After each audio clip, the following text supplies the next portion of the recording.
Bonjour, ici Hello Biblio. Ça fait un petit moment que je dois faire cette vidéo, vous parler des livres que j'ai lus au mois de décembre, mais comme vous pouvez l'entendre et encore là ça va beaucoup mieux au niveau de ma voix. J'ai été malade pendant plusieurs jours, gastro, extinction de voix, enfin et tutti quanti, la joie de l'hiver quoi. Donc voilà, vous allez souvent entendre ma voix un peu comme là, la dérailler et tout parce que, je sors juste de 4 jours de grosse gastro. Donc voilà, pour une fois que la lumière ça va et que le son ça devrait aller, et beh là c'est que je suis malade. Donc désolée, mais on fait avec ce qu'on a.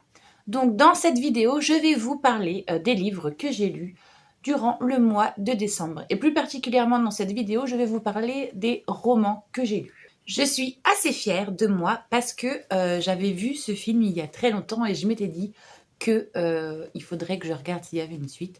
J'avais vu qu'il y avait une suite en livre qui était sortie, mais que le film 2 n'était pas sorti, donc je m'étais dit: «Allez Élodie, tu te motiveras un jour, tu liras» et miracle, on va dire une dizaine d'années plus tard, j'ai réussi. Du coup, j'ai relu le tome 1, Le diable s'habille en Prada, et après, j'ai enchaîné avec le tome 2, La vengeance en Prada, Le retour du diable.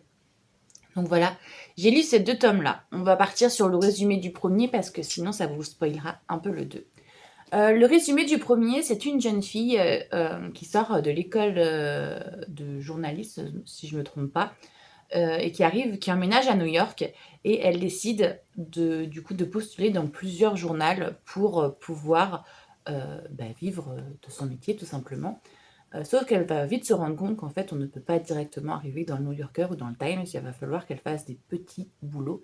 Et à un moment, elle va avoir une opportunité énormissime, travailler pour le journal Runaway, c'est un des plus gros journaux de mode, c'est le The Must To Be. Tout le monde va lui dire que ce sera un boulot de rêve, sauf que la réalité est très loin de ce que tout le monde s'imagine en fait. Elle est sous les ordres, elle est l'assistante du coup d'une directrice et elle n'écrit pas. Elle est simplement celle qui rapporte les habits du pressing, qui doit tout faire en sorte pour que ça fonctionne, sans jamais avoir de remerciements, bien au contraire.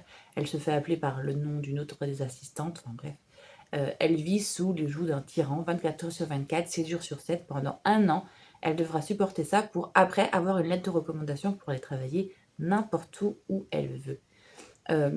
Donc voilà, c'est l'histoire de cette jeune fille qui se fait martyriser très clairement au boulot par son employeur et comment elle y parvient et comment les réactions de son entourage se font aussi et comment petit à petit on voit son évolution à elle. Donc c'est très intéressant de l'avoir relu parce que finalement je me rends compte que c'est très très différent du film et en même temps je ne sais pas pourquoi je m'attendais à autre chose vu qu'en général les adaptations sont différentes. Donc voilà, j'étais assez surprise, mais dans le bon sens parce que je me suis dit, «Ouais, bah, du coup, je comprends mieux certaines choses, pourquoi ça se passe comme ci, pourquoi ça se passe comme ça». Parce qu'il y avait certaines choses dans le film que je trouvais des fois un peu trop. Évidemment, ça a été rajouté, c'est du dramaque par rapport à ce qui se passe dans le bouquin. Donc je suis assez contente du tome 1. Ce qui n'est pas le cas du tome 2, parce que dans le tome 2, en gros, c'est 10 ans plus tard, après celui-ci, du coup, ce qu'elle est devenue et tout et tout. Et j'ai beaucoup, beaucoup de mal à m'identifier au personnage parce que, sans spoiler, mais clairement dans celui-là, tout lui réussit. Enfin voilà, aussi sentimental, professionnel, amical, tout va bien pour elle, tout baigne.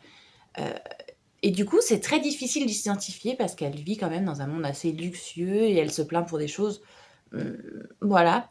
Elle a un gros trauma, de cette période-là, du coup, de cette année, tout ce qu'elle a pu vivre et voilà. C'est beaucoup de plaintes, c'est beaucoup de, enfin, j'ai eu beaucoup de mal à adhérer, sauf sur, les peut-être bien les 100 dernières pages où là, j'ai retrouvé vraiment le personnage, du premier tome où enfin il y avait des raisons concrètes, il y a elle était plus, je sais pas comment dire, mais plus accessible en fait. Elle avait des vrais problèmes, si je puis dire.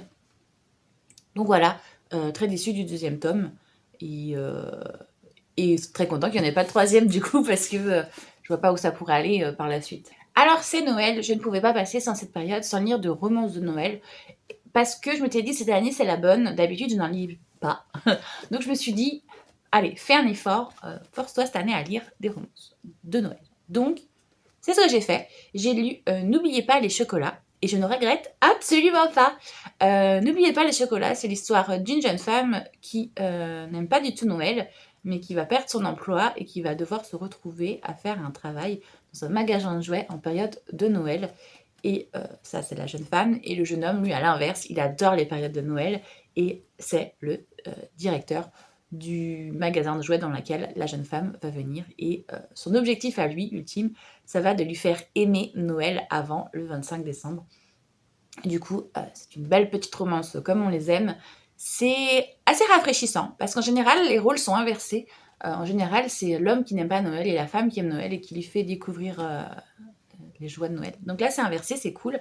C'est assez contemporain, il y a beaucoup de références aussi à la culture pop. Donc franchement, j'ai passé un agréable moment. Il n'est pas très long en plus.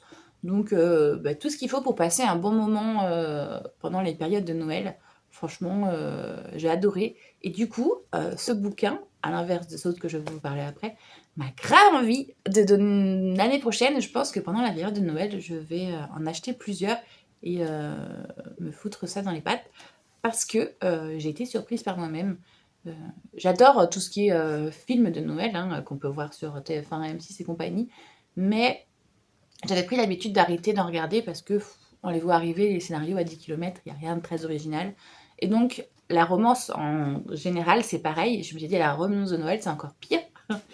Et là, cette année, j'ai fait un effort et je regrette pas parce que finalement, oui, on s'y attend, mais en même temps, ça fait du bien. Voilà, c'est des lectures qui sont pas faites pour réfléchir, qui sont faites pour faire du bien, donc on fonce. Alors, j'ai lu 3 autres romances de Noël que je vais mettre ensemble parce que c'est la même autrice. En fait, j'ai lu Déclaration sous la neige de Shani Brooks. C'est l'histoire d'une jeune femme qui est amoureuse du meilleur ami de son frère. En gros, ça se passe au Québec. Il y a une espèce de, comment dire, d'ambiance un peu brutale entre elle qui a 2 frères et ce meilleur ami, du coup, qui vient aussi souvent se greffer à cet amalgame et qui, du coup, fait une ambiance très masculine, à se taper dessus, à se bagarrer et tout. Et malgré tout, elle essaye tant bien que mal de montrer ses émotions, justement, mais en étant assez brutale.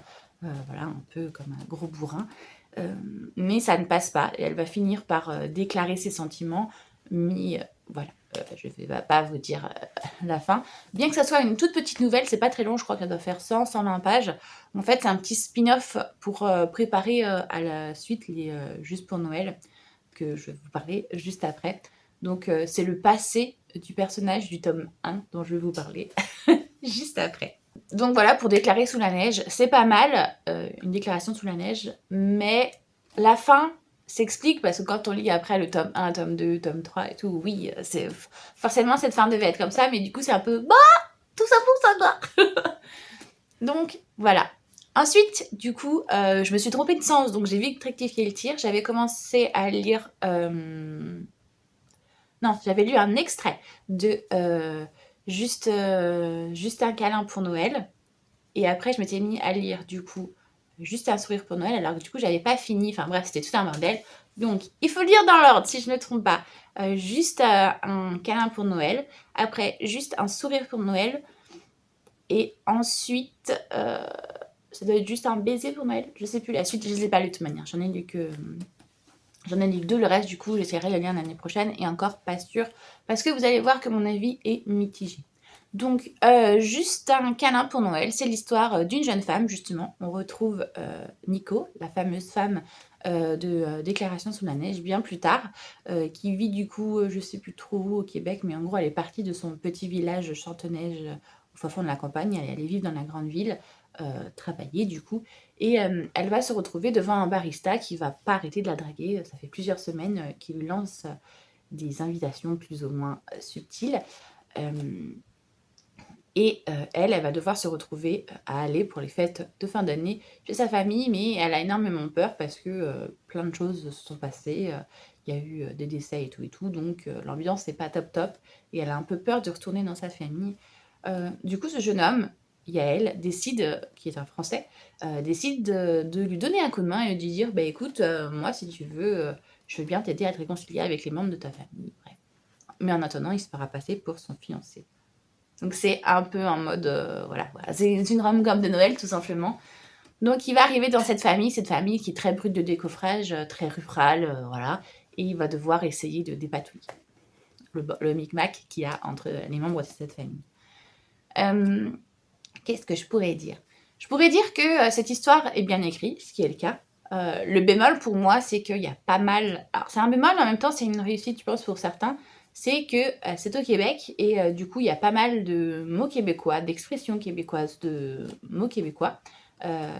Donc c'est compréhensible, mais c'est difficile à la lecture parce que pour une française de métropole, si je puis dire, il y a plein de mots que je comprenais pas, Chris, nanani, nanana, que en fait j'ai dû laisser de côté, j'ai dû m'adapter et j'ai dû passer outre la compréhension de certains mots pour continuer à lire le bouquin parce que il y avait des choses que tu étais obligé de faire. Ton chum, ta blonde, bon, ça c'est des expressions qu'on connaît, mais il y en avait d'autres qui sont pas connues au niveau international, si je puis dire. Et donc du coup c'était un petit peu plus compliqué à comprendre. Ça c'était un petit bémol que je mettrais. Sinon, l'autre bémol, ça serait, il y a des messages qui passent et des messages qui ne passent pas. Et en l'occurrence, le forcing, pour moi, est quelque chose d'assez compliqué. Le consentement aussi, là, très clairement, on n'y est pas. Il y a pas mal de moments où, pour moi, c'était un peu touchy. En gros, lui est très, très, très tactile. Et elle, justement, c'est un gros bourrin. Elle n'est pas du tout tactile. Elle n'aime pas montrer ses émotions. Et en gros, pour le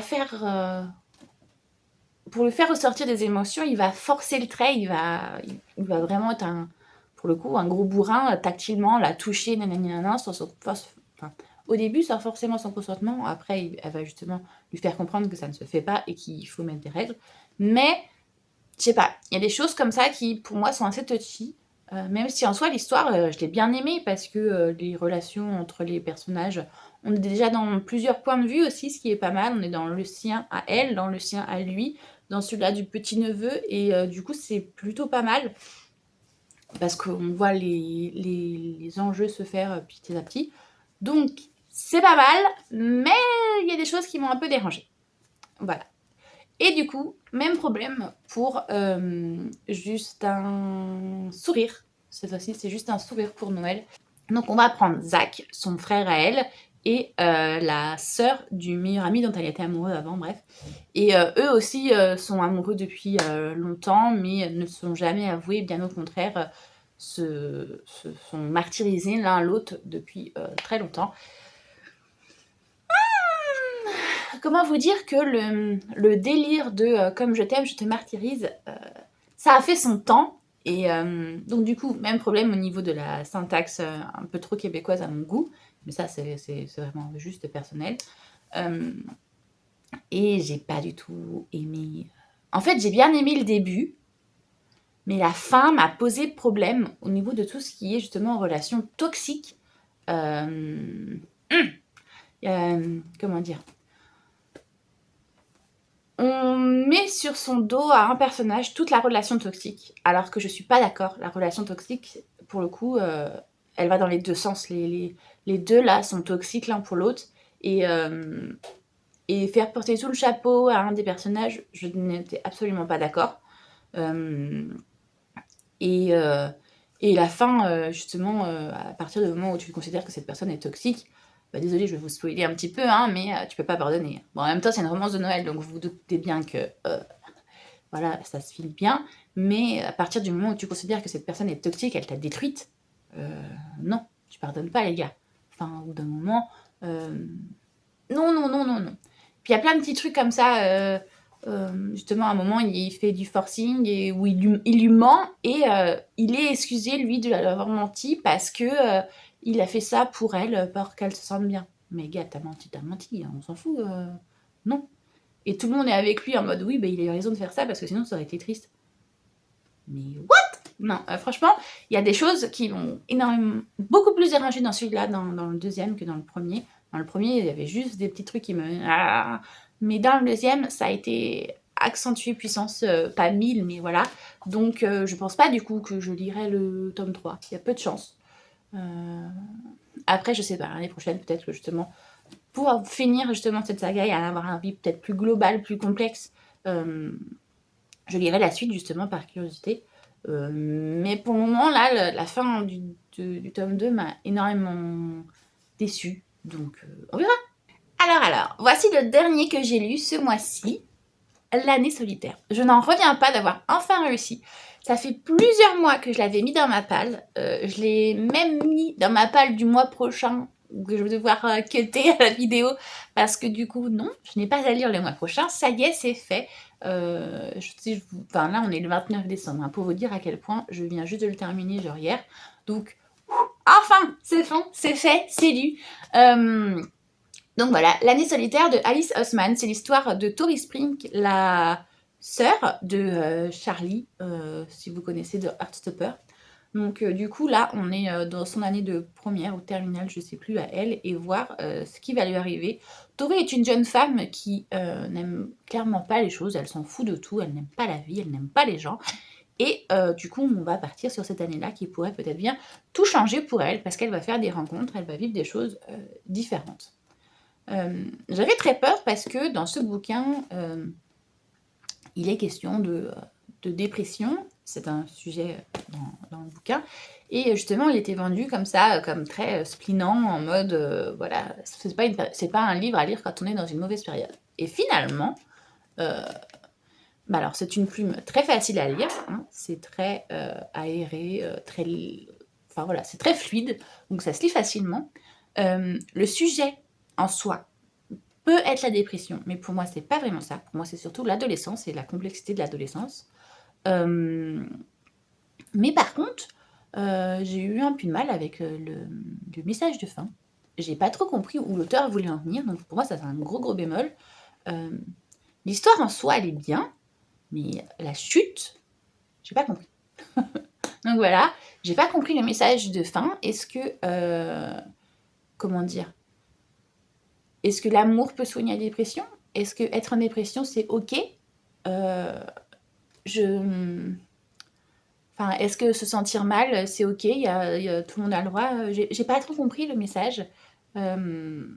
Mais pour moi, il était assez désagréable justement parce que l'amour ne règle pas tout, le soutien non plus et la dépression ou je ne sais quel syndrome psychologique est des sujets assez touchy, assez graves et c'est compliqué de dire t'inquiète pas, ça passera. Et des fois, c'est un peu le message que j'avais l'impression qu'on renvoyait, et à la fin, ben, c'est aussi un peu le message que j'ai l'impression qu'il s'en renvoie. C'est ok, ça a l'air le sens, c'est pas grave, ça passera. Il y a quand même une tentative de suicide, les gars. Allô, allô, c'est pas juste je me sens pas bien parce que j'ai pas la bonne paire de chaussures. Donc, non, je sais pas. Il y a des choses qui m'ont dérangée dans ce livre-là. Et du coup, j'ai un petit peu peur parce que dans Loveless, c'était pareil, même si le sujet m'intéressait énormément parce que la cause LGBTQ+, est pour moi très importante. Il y avait des messages du mode qui me plaisaient pas non plus trop. Et dans celui-là, c'est pareil, le sujet m'intéresse, mais les messages véhiculés sont pas forcément ceux que je veux voir maintenant, au XXIe siècle. Il faut passer à autre chose. Et du coup, j'ai un peu peur du prochain, là, I Was Born This Way, en mode la chanson de Lady Gaga. Mais j'ai un peu peur parce que, pareil, c'est un sujet qui m'intéresse, mais j'ai peur de la manière dont il soit traité et du message qu'il véhicule. Donc, franchement, Heartstopper, j'avais adoré. Les 2 tomes, là, Nick et Charlie, et cet hiver-là, j'avais adoré aussi. Loveless, bémol. L'année solitaire, bémol. Donc, à voir le prochain, comment ça va se passer. J'ai un peu peur. On va désormais partir sur mes audiolivres que j'ai écoutés ce mois-ci et je suis assez contente parce que du coup j'ai pu en caser pas mal. Donc on va commencer avec Phobos, les origines du coup. J'avais lu les 4 de Phobos et là ça y est, j'ai lu les origines donc ça y est, j'ai fini Phobos. D'ailleurs j'ai aussi du coup tout fini Victor Dixon. Je ne sais pas ce que je vais lire de lui bientôt, il faut qu'il dépêche à en écrire d'autres. Donc voilà, Phobos en gros c'est l'histoire de comment dire, une télé-réalité qui a été mise en place, mais en même temps c'est une télé-réalité qui se veut être une conquête spatiale de Mars. Ils vont envoyer 6 prétendantes et 6 prétendants dans un vaisseau spatial pour les transiter vers Mars. Et pendant ce temps qui est assez long, je crois que ça met plusieurs mois. On va organiser une télé-réalité autour d'eux et en gros, ils ont des... Comment on appelle ça, des séances au parloir de 6 minutes à chaque fois pour se séduire l'un l'autre, un date en gros. Et donc voilà, c'est ça l'histoire, c'est comment ces 6 personnes vont réussir à vivre cette télé-réalité en vivant leur vie. Bref, il y a plein de péripéties et tout. Mais là, du coup, Phobos, les origines, on revient parce qu'on est dans la saga, on est du point de vue d'Éléonore, un des personnages féminins, et qu'on suit pendant du coup les 4 tomes. Ainsi que la méchante, qu'on va suivre pendant les 4 tomes, et 2 autres personnages qui sont plus terrestres, si je puis dire, pareil, qu'on va suivre un petit peu dans le site pendant les 4 tomes. Donc du coup, on n'a pas du tout la vision des protagonistes masculins dans Phobos. Donc Phobos, ses origines, leur redonnent un peu plus la parole, et en particulier, on comprend mieux qui ils sont avant l'émission. Justement là, Phobos, c'est justement les origines, comme le titre l'indique. C'est avant le départ, les vies des 6 prétendants. Donc on voit la vie d'Alexei, on voit la vie de Mozart, on voit la vie de Marcus, et on comprend pourquoi ils en sont arrivés là et tout. Donc c'est intéressant, mais est-ce qu'ils avaient besoin en soi? Je ne pense pas, parce que finalement, c'est des choses à peu près qu'on savait tous. Ça a juste approfondi un petit peu les personnages, mais sinon, en soi, j'ai pas été trop semblée, j'ai pas appris grand-chose. Ça m'a fait plaisir de continuer l'univers, parce que j'adore comment Victor Dixon écrit, mais voilà, j'ai pas été plus que ça transcendée. À l'inverse, par exemple, du Chant d'Achille que j'ai lu de Madeleine Miller, je viens de lire juste avant, le mois ou 2 mois avant, Circé, que j'avais adoré. Eh ben, le Chant d'Achille, c'est pareil, j'ai adoré, voire peut-être le plus. Non, je rigole, pas plus, mais franchement, ces 2 tomes, waouh, je veux un autre. Je sais pas s'il y en existe d'autres encore, il faudrait que je fasse des recherches, mais ouais, j'ai adoré. Donc c'est l'histoire de Patroc, un jeune homme qui va faire des bêtises et qui du coup va être puni par son père.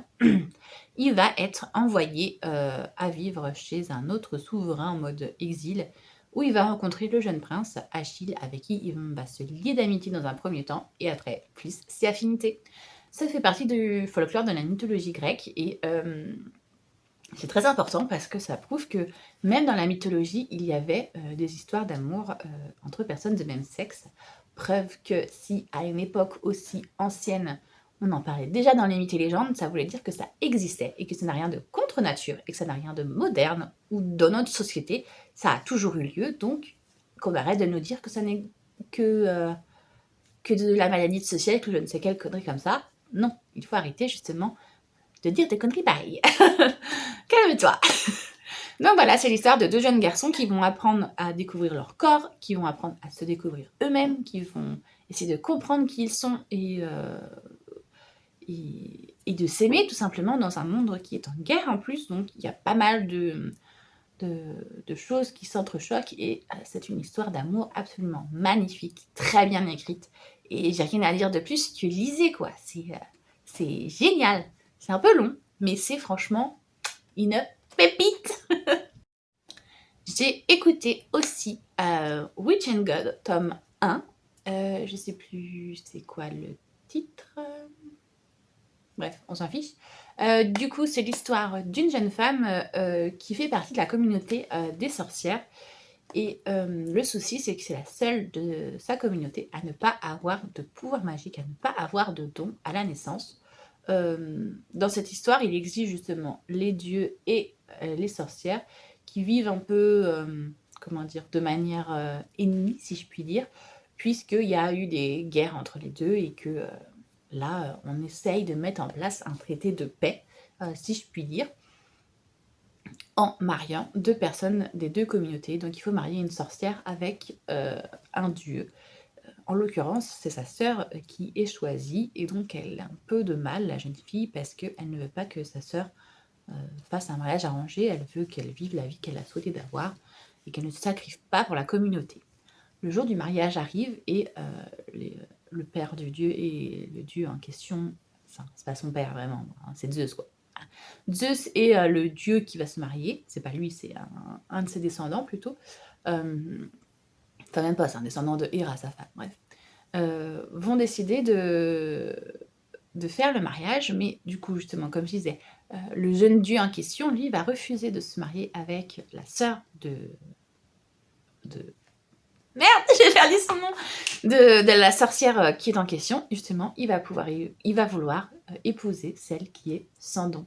Et du coup, c'est un gros choc dans la communauté. Au début, elle ne sait pas trop si elle doit accepter, mais finalement, ça va se faire.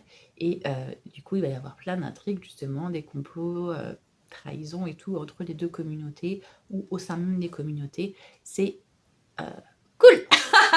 Franchement, l'intrigue de base est, on pourrait dire, plutôt banale, mais non, en fait, ça se passe hyper bien. En plus, je suis en vibe, justement, mythologie à fond. De toute manière, alors, en plus, en ce moment, c'est la mode, hein, entre l'or Olympus, justement, Circé, le chant d'Achille, et puis Witch and God, et j'en passe. Donc, du coup, c'est un peu la mode en ce moment, mais je trouve que cette histoire-là, en particulier, est bien écrite. Et les enjeux sont intéressants, les remises en question, enfin, franchement, j'ai passé un agréable moment à écouter. Et je voulais enchaîner avec la suite, mais j'ai vu que la suite n'est pas tout de suite en audiolivre, donc je vais attendre, je crois, je vais devoir attendre février, peut-être bien quelque chose comme ça. Donc c'était un peu saoulant, je voulais la suite. Après, je sais que ils sont en livre, donc je pourrais les lire. Et encore non, parce qu'à ma médiathèque, je crois qu'on vient juste d'avoir le tome 1 en nouveauté. Donc ça veut dire que le tome 2, on ne l'aura pas avant au moins 4-5 mois. Donc voilà, je vais devoir attendre pour lire la suite. C'est dommage, mais bon, on va s'y faire. Donc oui, je disais, la plume est cool, l'histoire est cool. Les messages qui sont véhiculés sont plutôt pas mal, parce qu'il y a pas mal de respect entre les deux personnages. Un peu de peur, de respect, et justement ne pas vouloir franchir la barrière des uns des autres. Du coup, j'étais contente, ça s'est bien passé. Pour finir, j'ai lu le tome 1 de La Faucheuse. Et oui, c'était un phénomène littéraire qui est passé il y a un petit moment et que j'ai vu passer. Je me suis dit, allez, encore un truc, encore une trilogie à plus de lire. J'avais un peu la flemme. Donc là, ça y est, je m'y suis mise. La Faucheuse, c'est l'histoire de la Terre dans plusieurs années. Les humains ont inventé deux choses. Ils ont inventé le Thunderhead, c'est une intelligence artificielle qui, en gros, gouverne tout simplement l'humanité, qui régit tous nos besoins, que ce soit la nourriture, les salaires, la justice. Voilà. C'est une IA qui gère tout. Les hommes n'ont juste rien à faire. Et les hommes, en plus, sont devenus immortels. Ils n'ont plus... voilà, ils ne sont plus mortels. Ils ont des... Comment ça s'appelle des molécules qui leur permettent de baisser la douleur, justement, de ne plus avoir mal, de guérir instantanément et tout. Enfin bref. Et des centres de résurrection, au cas où il leur arriverait quelque chose de vraiment machin, on les prend et on est capable de les ressusciter. Donc voilà, l'humanité est devenue immortelle, mais du coup la population grossit et la Terre, au niveau de ses ressources, ne peut pas faire la balance. Donc ils ont mis un système en place qui est l'IA, qui s'occupe de tout, mais l'IA est une intelligence artificielle et a refusé, en revanche, de donner la mort, puisque malgré l'immortalité, on s'est bien rendu compte que justement, les ressources ne sont pas illimitées, et donc plus la population grandira, si elle est immortelle, plus ça sera compliqué de nourrir tout le monde. Donc il a fallu mettre un système en parallèle en place, et ce système, ça s'appelle la communauté des faucheuses. Il existe des personnes qui, elles aussi, sont immortelles, et qui ont à eux seuls le pouvoir justement de tuer, et de tuer définitivement une personne, pour pouvoir réguler justement la population humaine, puisque maintenant, on ne meurt plus ni d'accident, ni naturellement, et tout. Bref. Donc, du coup, on va suivre deux jeunes gens qui ne veulent pas devenir faucheuses, mais qui vont être pris pour devenir apprentis faucheurs, sous les ordres d'un faucheur légendaire. Et en gros, ce faucheur va leur expliquer que justement, s'il les a choisis, c'est parce que ils font partie des gens qui ne souhaitent pas devenir faucheurs, qui pour être un bon faucheur, il ne faut pas en gros aimer son boulot, il faut le faire par devoir et non par plaisir, puisque c'est quand même donner la mort aux gens. Et donc voilà, en gros, il va les mettre tous les deux en compétition et à la fin, il ne restera qu'un. Au bout d'un an, un des deux accédera au rang de faucheur, qui est un rang du coup à part dans la société, puisqu'on est à la fois craint et admiré, puisque ce sont des personnes qui peuvent donner la mort, donc elles sont craintes, mais elles ont aussi une bague d'immunité, c'est-à-dire que elles peuvent donner une immunité pendant un an à cette personne. Personne ne pourra les tuer puisque ils auront donné une immunité. Donc, dans une société où on est immortel, on ne craint pas la mort, sauf la mort des faucheurs. Donc, il y a toute une histoire autour de ces deux jeunes gens qui vont à la fois devoir s'affronter parce que même s'ils ne veulent pas, ils ont un but ultime. Et d'un autre côté, ce sont deux jeunes adolescents qui vont tomber amoureux l'un de l'autre, tout en étant en compétition l'un contre l'autre.